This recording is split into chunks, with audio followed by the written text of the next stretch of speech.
पर बाबा साहब के बारे में ऐसी बातें बोलना और बोलकर बच भी जाना और खुला घूमना, और मीडिया उनको स्पेस भी देती है, उनसे उनको जस्टिफाई करने का, खुद के बारे में बताने का मौका भी देती है। शेर कहा जा रहा है सबको, इनफैक्ट जो जूता चलाए उसको भी जहाँ तक मैं देख रही हूँ शेर कहा जा रहा है। तो आप इतिहास बदलने की कितनी भी कोशिश करिए, परिवर्तित नहीं होगा। अब तो ये पत्थर की लकीर है कि बाबा साहब सिर्फ संविधान निर्माता नहीं है, वो भारत निर्माता है।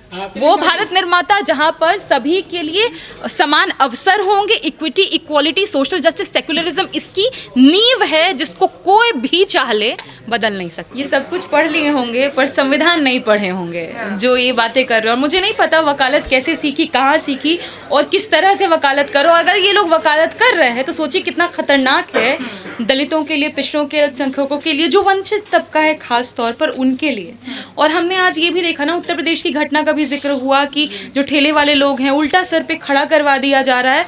ये क्या मतलब, ये कानून व्यवस्था है क्या? कानून में कहाँ ऐसा प्रावधान है कि आप सर के बल खड़ा करवा दे? तो बिल्कुल वैसा ही समझ में आ रहा है कि अगर किसी दलित की छाया, किसी शूद्र की छाया किसी को छू जाए तो उसके लिए उसको दंडित किया जाएगा। उस तरह की सारी घटनाएं हमें देखने को मिल रही हैं। पर आहत हम इस बात से ज़्यादा हैं कि सिस्टमैटिक तौर पे जो हो रहा है उसको सत्ता का भी किसी तरीके से समर्थन है और खुलकर है।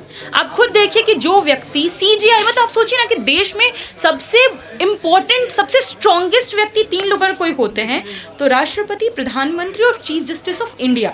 चीफ जस्टिस ऑफ इंडिया पहली बार, मतलब दलित समुदाय के जो व्यक्ति आ रहे हैं, इतना दुख हो रहा है आपको कि वो व्यक्ति वहाँ पहुँच गए और वो तर्कशील बातें कर रहे हैं। इतना दुख हो रहा है आपको। तो मुझे लगता है कि जब तक ये सिस्टम और सत्ता का सपोर्ट नहीं है, ये लोग खुलकर ऐसी बात नहीं कर पाते जो भी कर रहे हैं। चाहे वो बाबा साहब को गाली देना हो, सीजीआई के ऊपर जूता फेंकना हो, और जूता फेंकने को जस्टिफाई भी करना हो। कभी ऐसा नहीं हुआ, बहुत सारे ऐसे मसले हुए हैं देश में जिसमें हमारे खिलाफ, मतलब कई बार ऐसा लगा कि ये दलितों पर प्रहार है, पिछड़ों के अधिकारों पर प्रहार है। पर कभी आपने देखा क्या कोई पछड़ा या पिछड़ा, दलित, पासमानदा कोई जूता चलाया हो? ये कभी हमने नहीं देखा इस देश में। उसको समर्थन भी मिला हो, ये पहली बार हो रहा है। तो मुझे लगता है कि ये वो लोग तभी कर पा रहे हैं जब इनको सत्ता का समर्थन है। आप खुद बताइए कि वो आईपीएस अधिकारी हैं जिनके साथ ये हो रहा है, वो आईपीएस अधिकारी हैं, पत्नी उनकी आईएएस अधिकारी हैं, उनके ससुर जो थे, जहाँ तक मैंने सुना है, वो सांसद रह चुके हैं, और उसके अलावा भी जितने बड़े बड़े सांसद हैं, नेता, उनके लिए आवाज़ उठा रहे हैं, फिर भी न्याय नहीं पहुँच पा रहा है।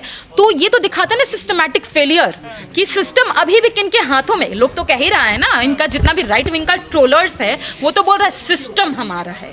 कैसे ये मिलता है कॉन्फिडेंस बोलने का, सिस्टम हमारा है, पर एक आईपीएस अधिकारी को भी न्याय नहीं मिल पाता, मृत्यु के बाद भी।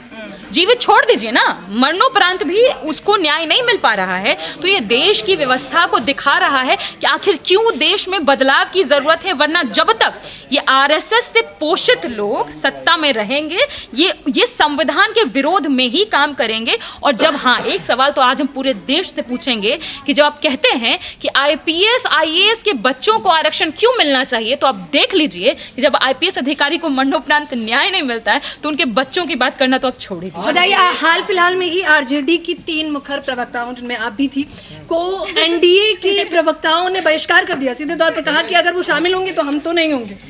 देखिए, ये कोई नई बात तो थी नहीं। I mean, महिलाएं हैं, खासतौर पर अगल बगल 2 महिलाओं को देख करके मैं बहुत खुश हूँ। 2-3 महिलाएं महिला पत्रकार यहाँ हैं कम से कम, जो लोग तालिबानियों को भी वॉशिंग मशीन में धो करके परोस रहे हैं, साफ सुथरा करके, वैसा कुछ यहाँ नहीं है, महिलाएं हैं। और दूसरा कि हाँ, जब हमें बोला गया कि आपको नहीं आना है या आपको हम नहीं सुनना चाहते, आपको हम नहीं बोलने देंगे, तो मीडिया का भी चरित्र दिखाता है ना, जो so called main stream media है, जिसको हम खुद मनु स्ट्रीम मानते हैं, वो मेन स्ट्रीम मीडिया, मतलब उनके कहने के हिसाब से काम करते, तो खुल के हो गया ना।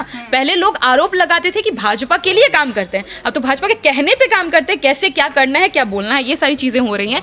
तो ये जो बंद किया गया हमारा बोलना, तो महिलाओं का बोलना तो हमेशा से पितृसत्तात्मक समाज को खटकता है, और ख़ास तौर पर जब वो वंचित तबके की महिलाओं, तब तो और खटकता है, क्योंकि उनको लगता है अरे ये तो हमारे आधी उम्र की ऊपर से औरत है और हमारे ऊपर चढ़ के बोल रही है, हमारे ऊपर उंगली उठा रही है, ये कैसे हो सकता है। तो ये उनको अनपच हो रहा है, और इसीलिए तेजस्वी जी ने महिलाओं को आगे किया, ताकि जिनकी आवाज़ मेन स्ट्रीम में नहीं पहुंच पा रही, उनके थ्रू उस समाज का भी प्रतिनिधित्व हो जिनको प्रतिनिधित्व नहीं मिला।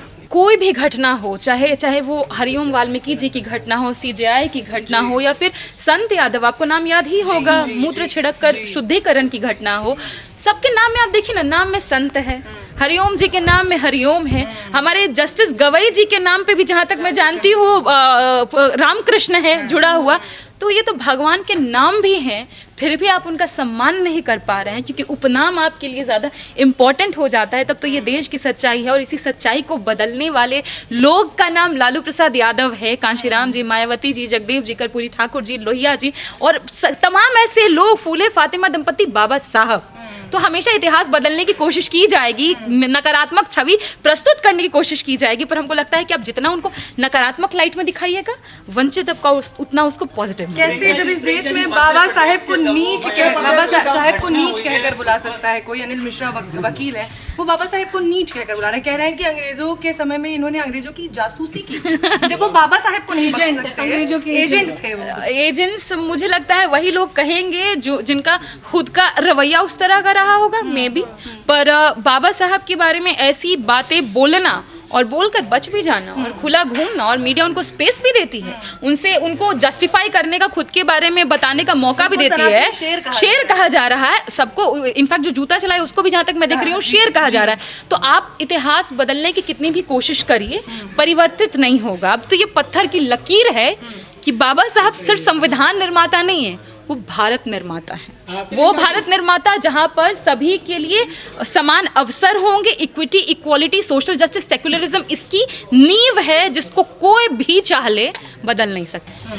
सामाजिक न्याय के जितने भी अगुआ रहे हैं लगातार बाबा साहेब से हम शुरू किया हमने, लेकिन बिहार में अगर देखा जाए तो लालू प्रसाद यादव की भी इस पूरी चुनावी यात्रा में जो कुछ चल रहा है, बार बार एक ही चीज़ पर आकर रुकती है, उनके जंगल राज पर। उन्होंने क्या कुछ किया इस पर तमाम और लोग, जैसे उनके वीडियो की भी बात हुई, जो रील वायरल हो रही है उन पर भी बात हुई, लेकिन उसके अलावा जो पेश किया जा रहा है जंगल राज को जिस तरीके से, उसे कैसे जस्टिफाई करेंगे? लालू जी राजनीति की धुरी है बिहार में सामाजिक न्याय की, चाहे वो सांप्रदायिकता से लड़ना हो या सामाजिक न्याय स्थापित करना।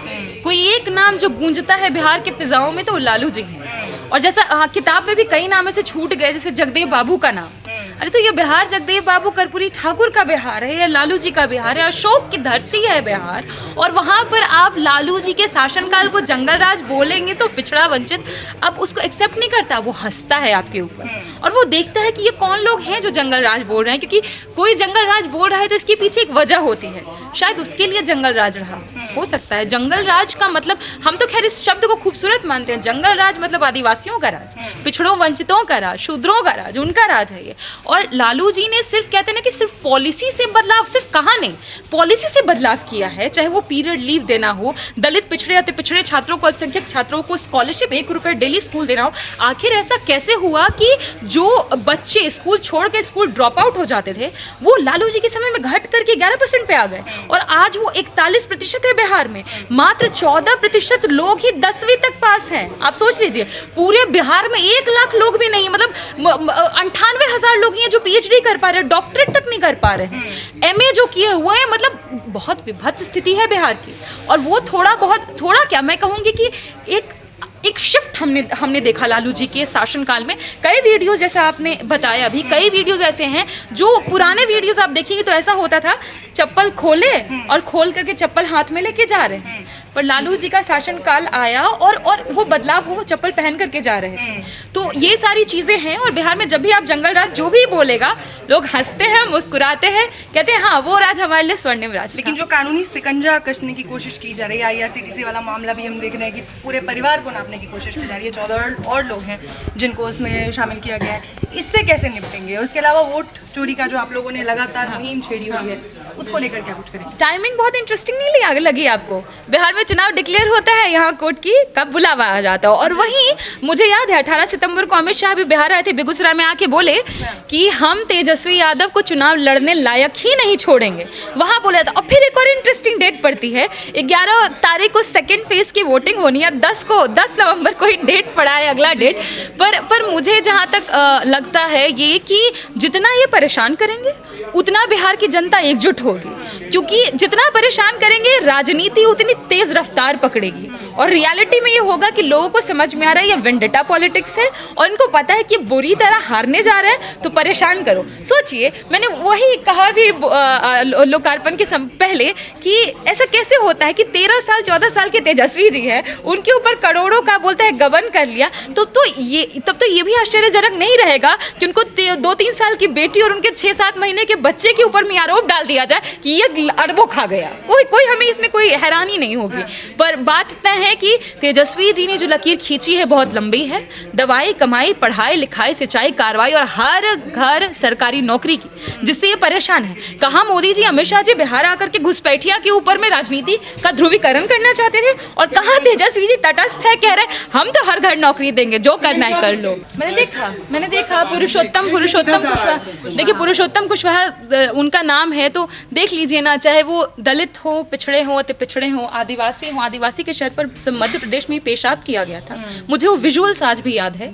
तो ये सारी परिस्थितियों में तब तक बदलाव नहीं होगा और बदलाव तब तक नहीं होगा जब तक इनको उस तरीके से दंडित नहीं किया जाएगा। पर दंड देंगे कौन, जब वो चाहते ही नहीं है दंड देना, वो तो सिर्फ प्राइज देना चाहते हैं, शेर की उपाधि देना चाहते हैं। तो मुझे लगता है मुश्किल है, लेकिन हाँ, जब समाज एकजुट होता है ना, तो बड़े बड़े सूरमा निकल जाते हैं।